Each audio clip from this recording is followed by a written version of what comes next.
ahora que ya sabemos cómo funciona eso del proceso de la economía y cómo era precisamente en el Renacimiento, hablemos de cómo era la sociedad que vivía en este sistema económico capitalista. Miren, la cosa ya no era tan sencilla como en la Edad Media. Ahora había capitalistas, trabajadores, asalariados, intermediarios, mercaderes, comerciantes, bancos y moneda. ¿Te acuerdas de esta? ¿De la pirámide social de la Edad Media? Pues no, señores, cambió. Seguía siendo una pirámide, con unos pocos arriba y muchos abajo, pero ahora tenía algunas diferencias. Te voy a explicar cómo era esta sociedad en el Renacimiento. Empecemos por la nobleza. Los nobles. Los nobles seguían disfrutando de los productos de sus feudos, es decir, de los productos de sus tierras. Ahora eran quienes vendían las materias primas al capitalista. A ver, para seguir con la idea de nuestra salsa de tomate. Los nobles eran los dueños de las tierras donde se producían los tomates que después se vendían. Pero miren, sin embargo, seguía siendo este señor, el rey, quien defendía a la nación y mantenía la paz. Los nobles se dedicaron a la caza, a pelear con sus iguales y a hacer intrigas políticas. En algunos sitios, la nobleza se volvió cortesana, es decir, parte de la corte del rey. Oigan, y se dedicaban a adular, o sea, a alabar por interés propio al rey y a solicitarle beneficios y favores y privilegios. ¿Se imaginan? ¿Pasarse meses en un castillo esperando un favor? Bueno, pues los nobles, estos que ven aquí, que son típicos nobles renacentistas, se arruinaron económicamente, pues quedaron los feudos despoblados y no tuvieron recursos para costear sus lujos. Mientras tanto, los reyes centralizaron el poder en sus propias personas y los nobles pues terminaron por perder todas sus funciones. Había muchos lugares donde esto funcionaba así en Europa, aquí en Francia, en lugares de Alemania, en la Gran Bretaña. Bueno, ahora vamos a hablar de otra parte importante, de otra clase social importante en el Renacimiento. Se llamaban, estos ya los vimos, se llamaban los burgueses, en este caso,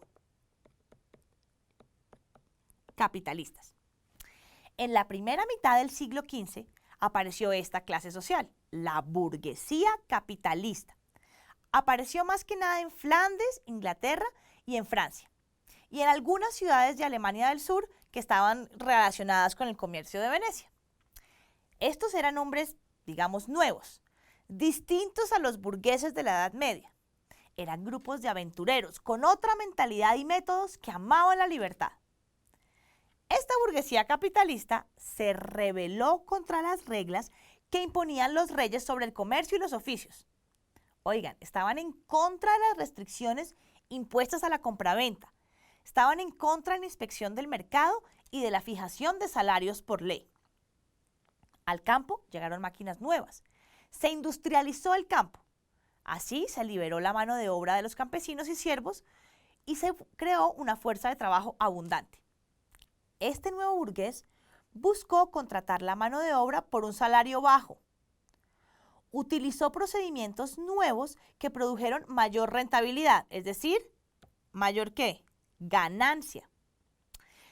Este burgués, mis queridos, es el que antes explicamos que era el capitalista. ¿Se acuerdan?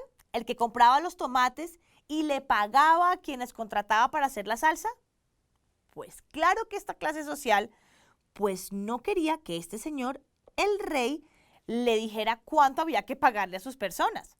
Claro que no quería que viniera nadie a decirles cuánto tiempo debían trabajar sus empleados que hacían su salsa de tomate. Ellos no querían intervención del rey. La burguesía capitalista se benefició de que ahora los príncipes y reyes pues necesitaban dinero, ¿cierto? Y sí, señores, ¿quiénes tenían el dinero? Pues los burgueses capitalistas. Así que, ¿qué hacían? Lo prestaban. Y lo prestaban para que los reyes y príncipes mantuvieran sus palacios y ejércitos. Entonces, se volvieron el principal apoyo de los reyes. Entonces, al principio no los dejaban intervenir, luego ellos le prestaron plata y se volvieron aliados. Por ende, muy poderosos. y con mucha influencia. ¿Cierto que esto pasa a veces?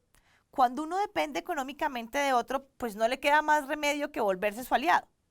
Se volvieron la clase dominante.